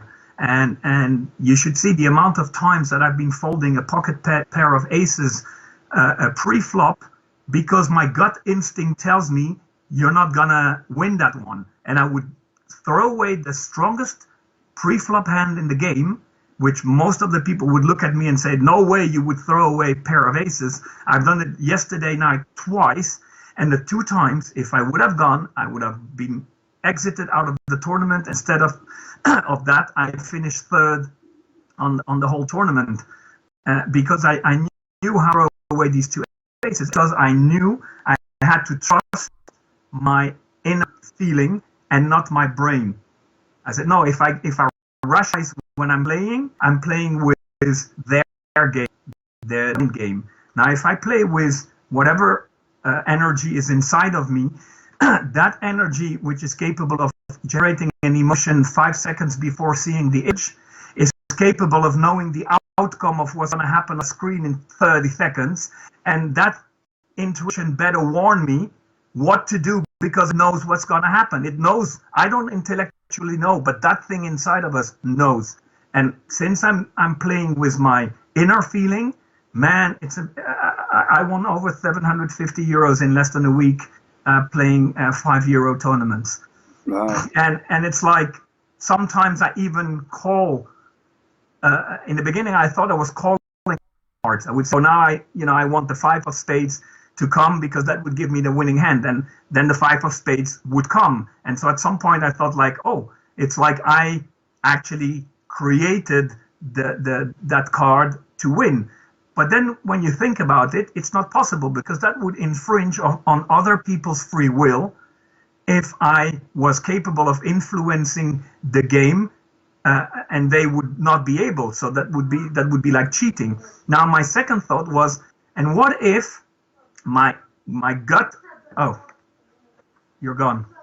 I'm here. Yeah, no, but you're gone from my screen. Okay. Right. For some reason, suddenly you disappeared. And so basically, now I'm thinking, what if, and since I started thinking that, I realized that it happens, my gut feeling tells me what's going to happen. It tells me, now the next card is going to be that card, which is your winning card. That's why I think it happened to me a couple days ago, where I was completely like a pocket pair of 5, and 2 people came to the pot, and the flop came out to be 10 jack ace. Now, when these guys did bet, any normal player would just throw away the pocket 5, because there's no way you can win that. And something in me told me to stay in. Now, 2 5s came next to cards, and I made 4 of a kind, and I busted players. Wow. Now, these guys offered me, because we're like, how the fuck were you still in the hand after we bet on the flop? With a pocket pair of 5. And inside of me, I had this feeling of knowing that this was going to happen. And there was certainly a part of joy of that happening. But what was prevalent was the amazement of discovering that I have certain abilities inside of me that are still untapped, and that I am discovering on a daily basis, now through poker, or it can be, I started doing it outside when you go to the bakery or whatever, and in your interactions with other people, depending on the law of intention thing. Yeah. Every time I'm going outside, whatever happens, I will, before reacting, I will think, like, okay, what is happening here? What is going to happen if this, and then I realize that most of the things that are happening around us are there to drain our energy. Now, I don't know if you've ever noticed, and that's something you can test for yourself. It's very easy. The Muslims, when they shake your hand, they will always put their palm of their hand on their torso just after they shook your hand. Have you ever noticed that they do that? No. Okay, so they shake your hand, and then they will immediately do this.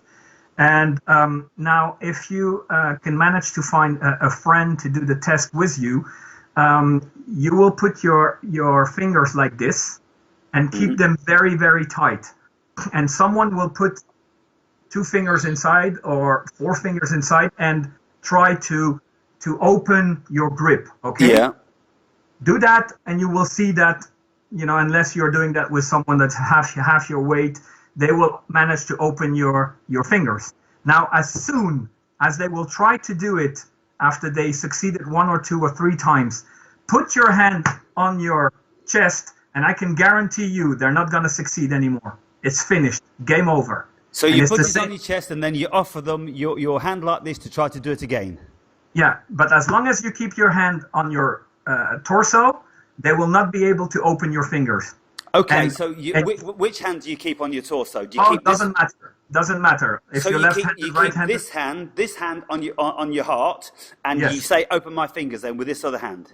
Yes, and they will not manage. And the funny thing is, for yourself, when they will try and they will not succeed, at some point when you decide, you remove your hand, and as soon as you will remove your hand, your fingers will pop open, because there is an energy cycle. We are producing energy, and that energy, which is in our energy field, is going outside. Now, when you do this, you are closing the energy exit. And so it's like when you put an electric current in a magnet, you can no longer open the 2 magnets. As soon as you remove the electricity, then it becomes possible again. And it's the same concept. Right. So we are like this power battery. And if we ever meet, I will show you something different that's called the cosmos point, where we all have a certain point in our body. And if you do the same exercise with the fingers, I don't need to put my hand here. I just need to put my attention to that one point of energy that I've discovered in myself, and no one can move me from the... You've seen those tests when, like 4 or 5 big guys are trying to lift up that little Chinese guy off the ground, and they don't manage to get him an inch off the ground, despite the fact that they're 5 times bigger than the guy. When you know how to use that energy center, you can center yourself, you can glue yourself, you can be immovable. And even in percussion, I've realized if you hit using that, the impact will be 3 to 5 times more important. And it's just thinking about that one point in your body. And it's amazing. These are things that you can test for yourself, and it just works. And the only conclusion you can draw is that if we are producing energy and that energy is flowing, and when we are managing that energy, we can manage to become stronger and et cetera, then definitely we need to learn how to tap into these potentials and get them out. And my opinion, for having met in my life many people who have certain specificities, I've met people who can heal with their hands, I've met people who can move objects, I've met people who can do loads of stuff, and I'm going from the premises that if one person knows how to do it, if they are built like you and me, what is preventing us from doing it as well? And Iceman, the Dutch guy, has proven it, because when for 25 years the guy has broken all the records of being in the cold and under the water and in a fish tank full of ice cubes in New York, and then he run a marathon in Lapland in Crocs and shorts and without a t-shirt. And then people would say, but that guy is different. And they tested him in the University of Holland, and they realized that the guy is completely like you and me. And now he's teaching people in less than a week to become like him. I mean, people go there, spend a week, and they come back and they're capable of digging a hole in the ice and going down for an hour and just having a chit-chat in the ice-cold water and laughing. So, based on belief, I would say, because if you believe that you can achieve something, then of course, then there's a much greater probability that you're going to do it. If you see the whole thing with the human being these days, we don't have any belief in our greatness, and we've lost it because we've been told that we not great, and all of our power is in the abstract, in money and in goods and all this sort of thing. By the time you've got more of these goods, that's when you become powerful.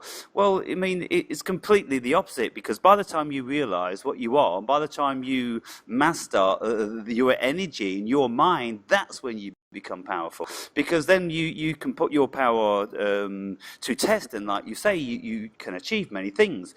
The only thing is, what I've come to understand, the law of intention, it does actually work, and it's very, very bizarre when it works, but it doesn't work all the time. And there's many people that have been practicing this stuff and monitoring it and doing tests and studies and everything like that, and they say absolutely categorically it does work. You can do stuff with your mind, but it just doesn't work all the time. And what I think about that is, I think it's just one of these underwritings of the universe. It's a bit like in quantum physics, when the scientists look for something else, then they will find something else. Miraculously, there's something else there. How can it be? How can it get smaller and smaller and smaller? But when they look for it, then something is presented to them. And so that befuddles, and it's the whole thing with the double slit experiment. It absolutely befuddles. When we get to a position whereby we think we're mastering this universe, it has a way of telling us we haven't got a clue. And so, when I've done these law of intention things, like the other day, I decided, okay, I'm going to try this again. What can I think of? And you have to think of something very, very quickly. I thought, a black ball. I mean, how many times do you see a black ball? You don't, do you?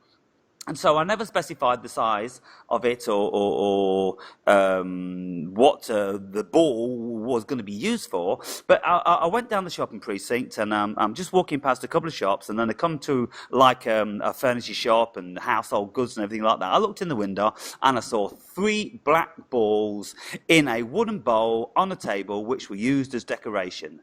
And I thought, well, fuck me. Okay, so I thought, well, I'll do another one then, a yellow triangle. I turned around to walk towards the supermarket, and then on the wall there was a yellow triangle. And I'm like, oh, that was probably too easy. I mean, yellow triangles, they're quite prolific around. And so then I said to myself, well, okay, what else then? And something came to mind, is like these little beads that girls wear in their hair. Like my daughter, she used to pigtails on, and so we put these little pink or whatever bobbles in her hair, and I thought, that seems pretty well, it's probable, but it's pretty unlikely I'm going to find one of those. And I didn't find one of those. And so 2 out of 3 came into reality, but the third one come into reality so far. And so then it has this... Interject. You just gave it away. You just gave it away in your own question. You said, and then I thought it would be very unlikely. Now you entered a limiting belief in your law of intention. The law of intention coupled with the law of having no limited beliefs. As soon as you start doubting the outcome of what could happen, you are creating the limiting belief will make it not happen. You have to be completely confident in the fact that it's just going to happen. As someone said, if were to be true that you could manifest, let's say, $1, would it take you more energy to manifest $1 million? Yes, that's it would be the same. Yeah, if you could manifest $1, then you could manifest $1 million. What would the only thing that would make you not manifest $1 million is because your limiting belief of not being able to get that much that amount, because it's been presented to you as something unattainable. Now, if you look at $1 million as just pieces of paper with inked, then it becomes very easy to think, well, can I manifest paper with ink? Yes. Now, just manifest those papers with ink with, green and with George Washington on them, and that's it. So the limiting beliefs have to be completely removed from any thinking that you have. So when I want something, I realized it yesterday when I was again in that game. At one point, I made the mistake. That's why I finished third, because I was actually in the last 3, and I thought, well, I'm just going to win it, and I was doing very well. And then at some point, I had a good hand, and in my head, I think, oh, the only thing that could beat me is a pair of jacks. And of course, we're three players. And what are the odds that the guy exactly had the pair of jacks? You know, if you put that in a computer on three players with 54 cards, I'm sure it's going to come out with like, oh, that there is a 6% chance that that guy will get the pair of jacks. Yeah. Well, funny enough, it's exactly what he got, and I finished third. And then I thought to myself, fuck, I fucked myself because why did I think about what he was going to have? I just had to continue focusing on what I was going to get and not pay any attention to what he was going to get. Yeah, that's a very, very good point, Patrick. That was my mistake. You see, what the downfall is to this, it seems to me, and Paul said this on a lot of occasions as well, because I'm a very logical, rational thinking person, and so when I launch myself into this sort of thing, I say to myself, if I want to prove to myself that this is a phenomenon that I can actually create, then I'm going to make it difficult, because it needs to be very, very difficult for me to believe in it. And of course, it needs to be difficult for other people to believe in it, because if you say to yourself, as you're walking out the door, aha, my power of intention, I'm going to make manifest a cup. Okay, if you see a cup at the side of the road, then people are going to go, oh, there's loads of cups around. That's no big deal. So therefore, what you have to say to yourself is that you need to make it very, very obscure. And the more obscure you do it, the less belief that you have in its reality. And so therefore, you're testing the universe. Listen, universe, what's the chance of me finding a green door with number 22 on it lying on the beach this morning? What's the chance of that? Very small. But if you think, like you say, that because you've gone for something very obscure and you think it's going to be very, very small, then what you've done is then you have actually launched yourself into the reality of probability, and the probability is very, very small. But if you are absolutely convinced that you're going to find it, then you don't pay any mind to the far-flung probabilities. Then that's what seems to make it work. An absolute, complete and utter belief in something. Can I suggest a test for you? Yeah. And then, if you don't mind, we're going to have to wrap it up, because I see it's already time, and Irid has another Skype planned, so I'm going to have to give her back the computer. Yeah. Have you ever had in your entire life a butterfly land on your nose? No. Do you think that would be possible, that it could happen? Would a butterfly be able to land on your nose? Yes. Would they be scared of doing so? No. No. So now project that and if a butterfly in the coming, let's say, 2 weeks, but you have to put your intent and you have to repeat it, from hypnosis, repetition is the key to, how you say, to program your mind. Yeah, or to program your mind into accepting a new belief or a new something. So repeat that over and over again. And in 2 weeks we'll speak again. And if you've had a butterfly land on your nose at some point, I think that will be enough of a proof, because no one, like you said, a cup, a triangle, all these things that are obvious. But now we're talking about a living being taking a deliberate choice to come and land on your nose. Yeah, and I don't know if you have any butterflies around you, but being in Portugal. Oh yeah, there's butterflies at this time of year. But the only thing is Patrick, is that how long do you have to condition your mind before that becomes a reality? Do you think about it 10 times? Do you think about it 100 times, or do you think it's about 1,000 times?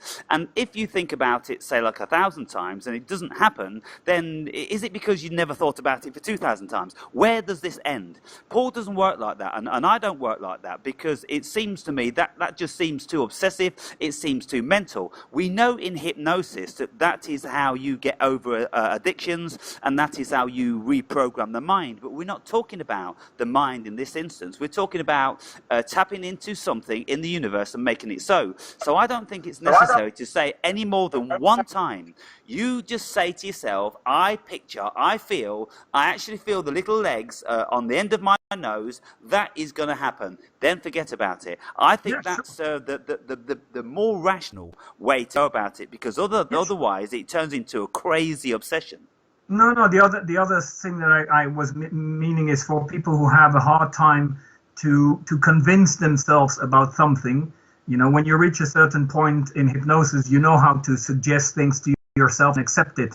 But people who are not familiar with that need to go through that process of repetition.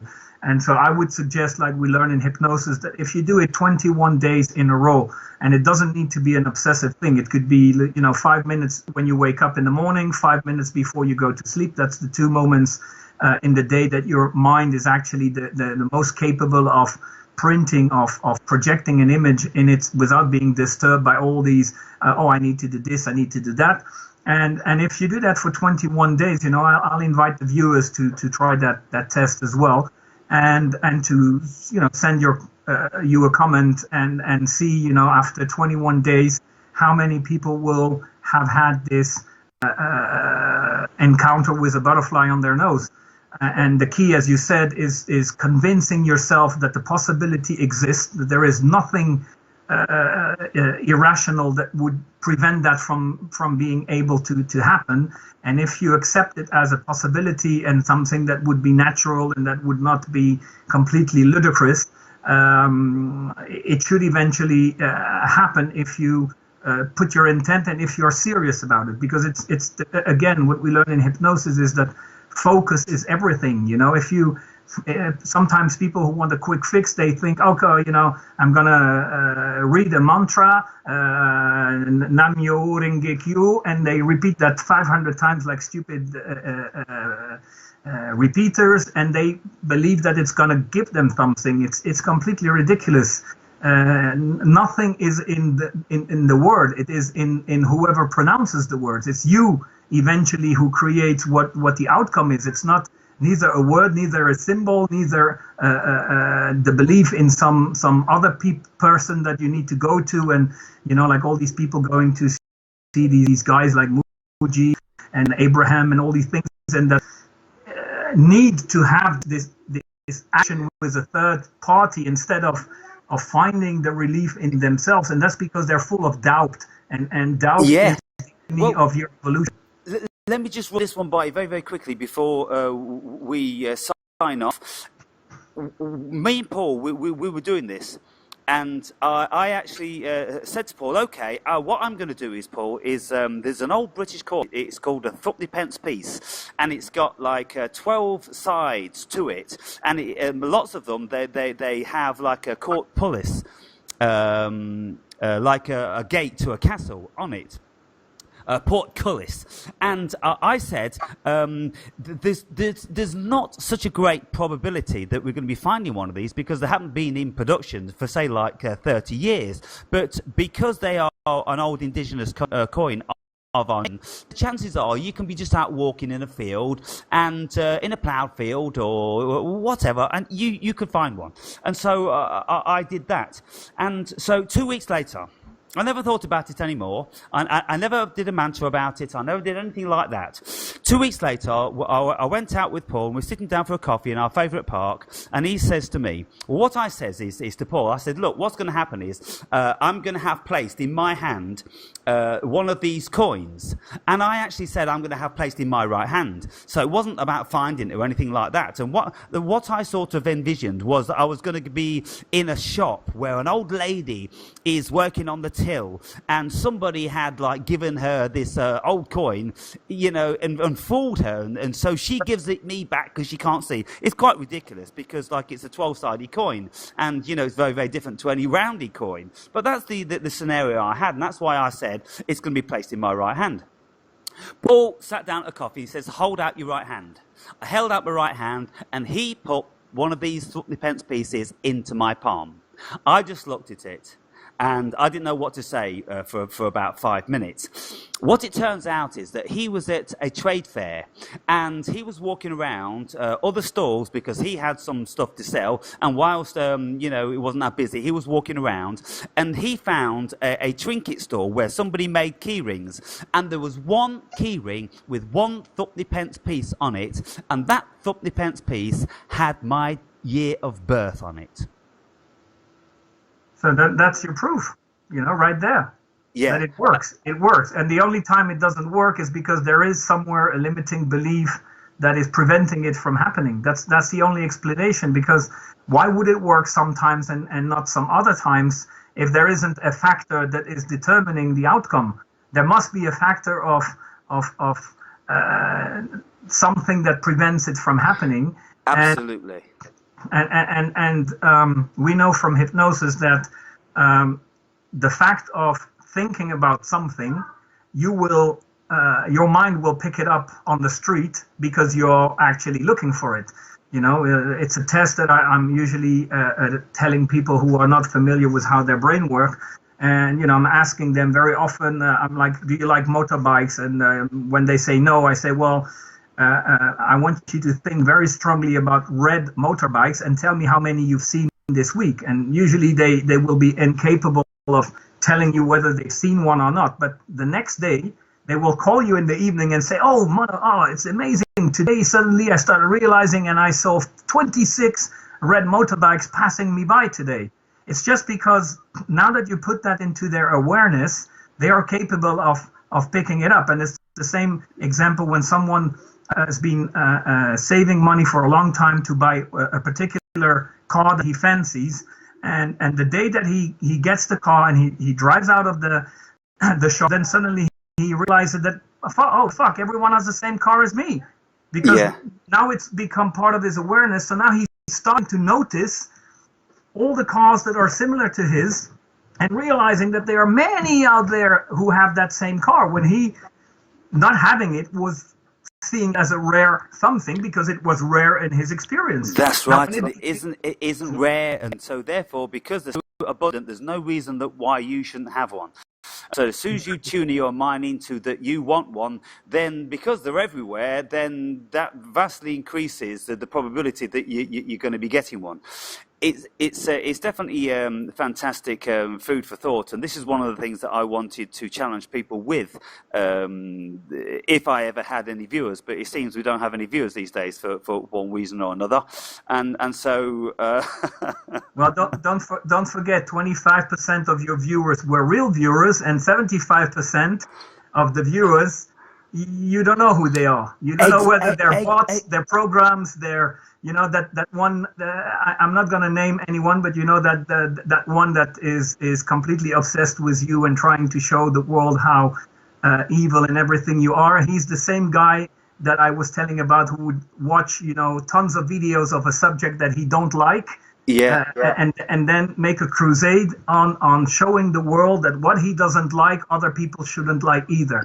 So either he's deranged or he is a program that is being created to be your nemesis because you are getting too close to the truth. Now, exactly. I'd like to end up on a very nice note, going back to movie. It's a French movie. It was called I as Icarus, and the myth of Icarus, who was trying to fly to the sun.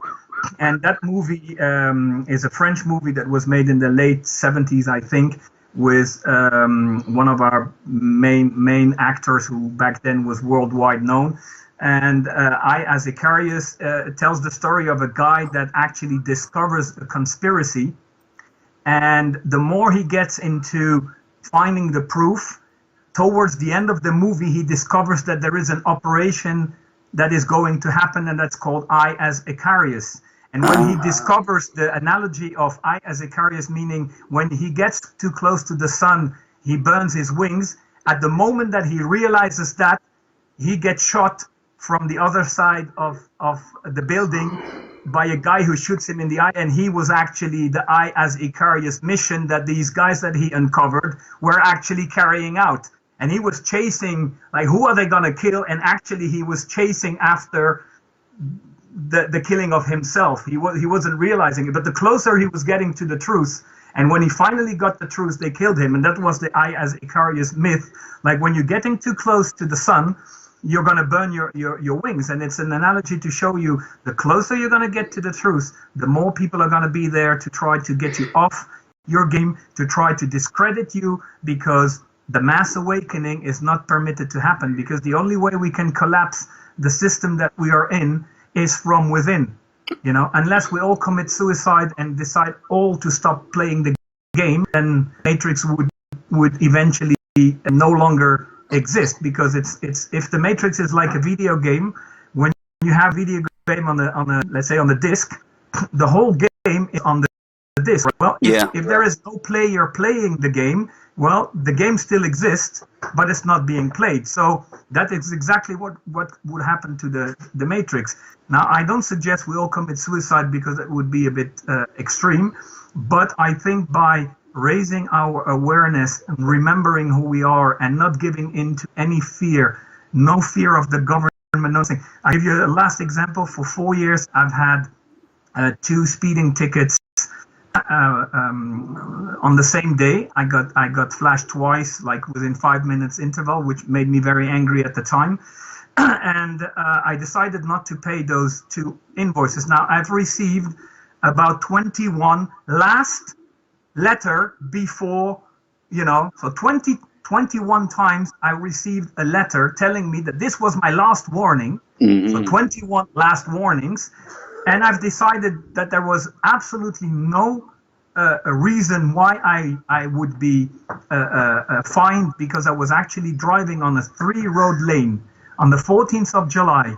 In the middle of the night, I was all by myself, so I was a danger for no one. There is absolutely no reason why they would force me to drive 90 kilometers an hour on the 3-way lane. So from this instinct that I'm in my right, I've decided I'm not going to pay it. And I told everyone I'm not, and everyone told me, they're going to come and seize your furniture, they're going to block your account.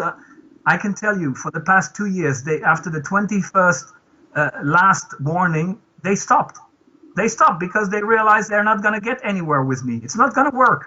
Yeah. And I didn't give in. I was not afraid of anything, because there's nothing that they can do to me. I'm a free spirit, and there's nothing that can imprison my spirit. And from that premises, I've decided that I'm the one in charge of my life. And when I'm not in agreement with something, I say it out loud. I don't agree with this specific thing.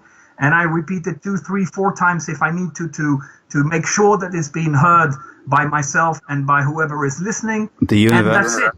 And I say that's it. No one is going to take away my free will. No one is going to force me into anything without my consent. And I'm not consenting to this or this or this. And it works. I mean, for me, it's worked.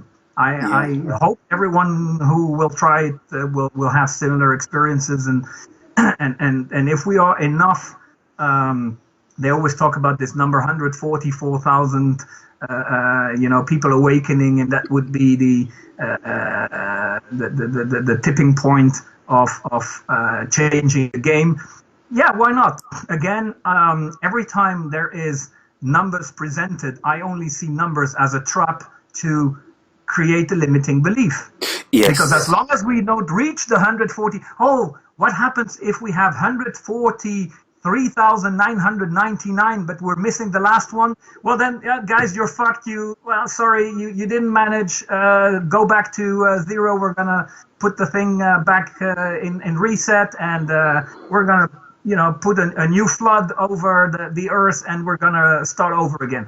It doesn't make sense. There is no limitation for an unlimited spirit. There is no measurement. We cannot be, in our real form, we cannot be measured. We cannot be weighted. We cannot be even explained in human words. So whatever is in here is all limiting the belief in who we really are and what we really are. Absolutely. And so when we look at ourselves and a few in this community, when we have less debilitating limiting beliefs, then you can see that we are vastly different creatures to the things that we call human beings around us. And so this is obviously, it pertains to the way of the wizard. By the time you have some sort of grasp on the way the universe works, and you have a belief in the knowledge that you've got, not just a belief in the fantasy and the wishes that you want to bring about. No, it has to be a real belief. You have to believe that you can create your reality. And I believe that Thumpney Pence piece was going to come in my hand. I absolutely believed it. More than any other times I did it, I believed it, and it happened, and it shocked me to the core. And so this is something that I think we should promote more, this positive thinking, this self-belief facility that we've got, and the denial of all negative thoughts. That's the way forward in our little community, as far as I'm concerned. The complete eradication of negative thoughts, of compromising thoughts, just positive, knowing that I are God. Yeah, and as a last thing I would add, because a lot of people are always saying, yeah, it's easier said than done. I very often have thoughts that I cannot control, blah, blah, blah. A trick that I used in the beginning, and that would work very well for me, is as soon as I started going into a negative mood, I would start watching videos on YouTube on stand-up comedians that I really enjoyed.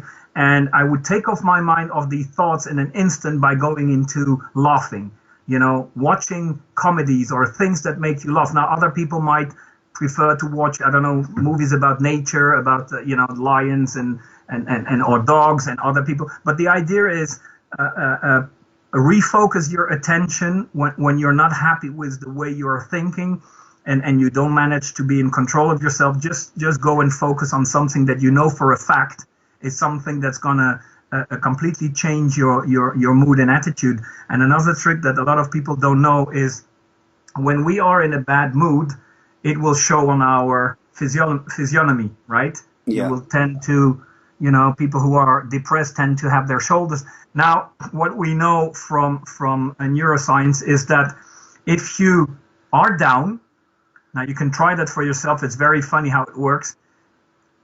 Think about a moment that you were feeling great and adopt the position that you had when you were feeling great and hold that position for a couple of minutes. Now you will see by holding that position, that physiognomy, the feeling that is associated to that physiognomy is going to come. It's inevitable. Yes. You cannot avoid it. Absolutely, perfectly right. And so we can apply this to many, many things. And it's the whole thing about if you are entering a competition, then you just picture yourself standing on position number 1 on the podium.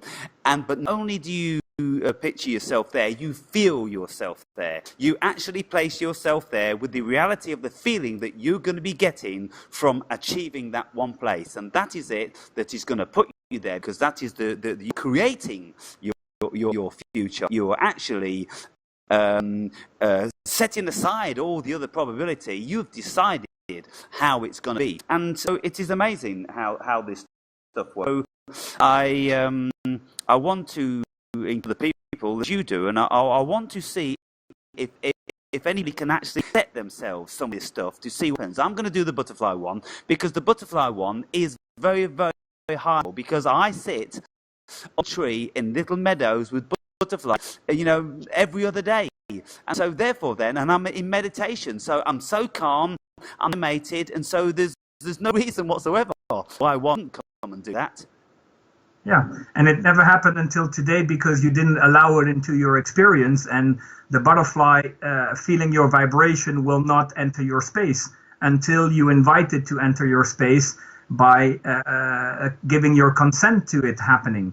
It's all about consent. You need to consent to what the outcome you want to see, with the knowledge that is the key to, using your imagination as a catalyst of what you want to see happen. Make the imagination as vivid as possible. Laugh about the outcome if it's something that will give you joy. Start engaging the body together with the imagination. Exactly. If you,